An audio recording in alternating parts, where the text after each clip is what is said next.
Hello, world history. I butchered this part when I recorded it initially, and so I am starting over, and this will be part two of Central America and the Caribbean in the early 1900s. The Dominican Republic and Haiti. The Dominican Republic and Haiti shared the island of Hispaniola. Both experienced unrest throughout most of the 19th century. Starting in 1822, Haiti ruled the Dominican Republic. In 1844, the Dominicans drove the Haitians out. From 1844 to 1899, the Dominican Republic was ruled by a series of caudillos. Most of them opposed democracy. They all borrowed heavily from foreign banks.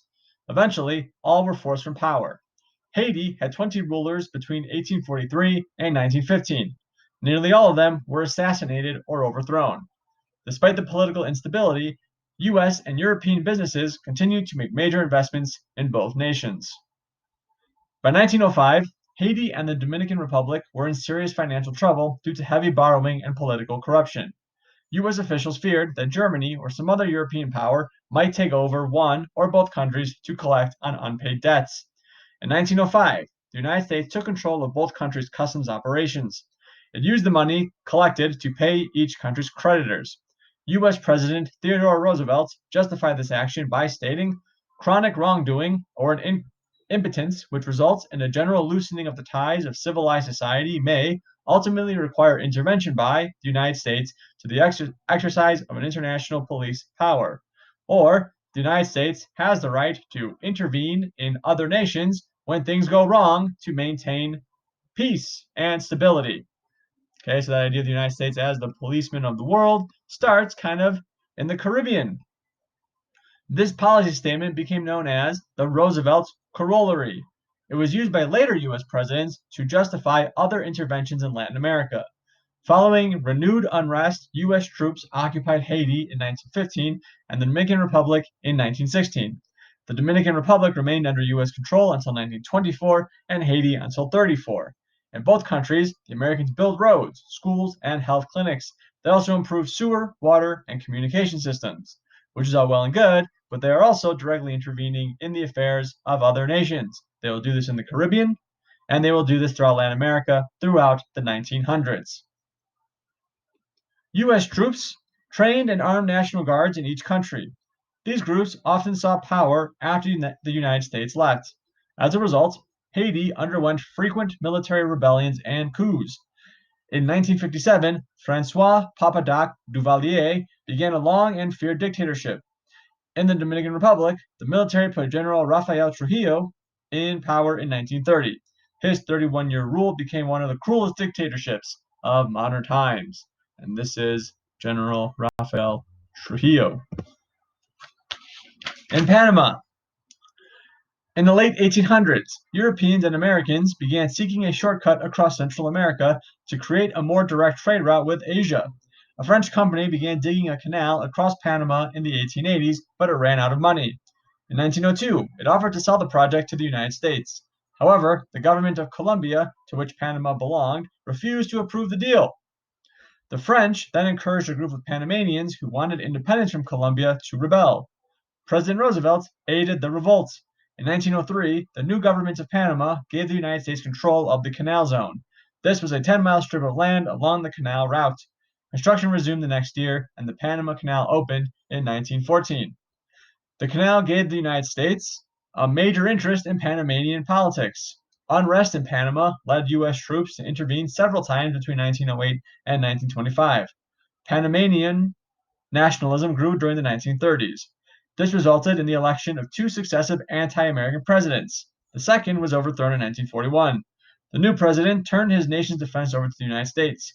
U.S. troops occupied Panama until massive public protests forced them to leave in 1947. So here is the Panama Canal. Right here, here's Panama, right? Down in kind of Central America.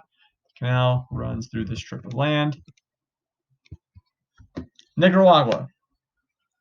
Conservative rule in Nicaragua brought stability from 1857 to 1893. In 1893, the liberal general Jose Zelaya came to power. He established a brutal dictatorship that lasted 16 years. During that time, Zelaya opened Nicaragua to foreign investment. New roads, railroads, and seaports were constructed. banana and coffee exports increased. By the early 1900s, Americans controlled the country's banana and coffee industries. In 1909, Zelaya invited German and Japanese investors to build a canal across his countries to compete with the canal the Americans were building in Panama. The United States responded by sending 400 Marines to help the conservatives overthrow him. U.S. military troops were stationed in Nicaragua from 1912 until 1933. They helped to keep several conservative presidents in power. They also armed and trained Nicaraguan National Guard to keep the peace after they left. In 1936, the National Guard commander, General Anastasio Somoza, overthrew Nicaragua's elected president. After a rigged election, he became president himself. He used the National Guard to create a brutal dictatorship that lasted until he was assassinated in 1956. And this is Jose Zelaya.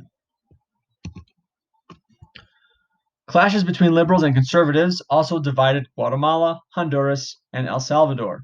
All experienced violent dictatorships during the first half of the 20th century.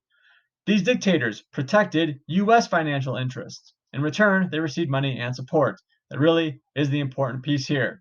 Lots of violent dictatorships in these regions, which, as long as they are supportive of the Americans and their financial interest, the U.S. is happy to support those brutal dictators.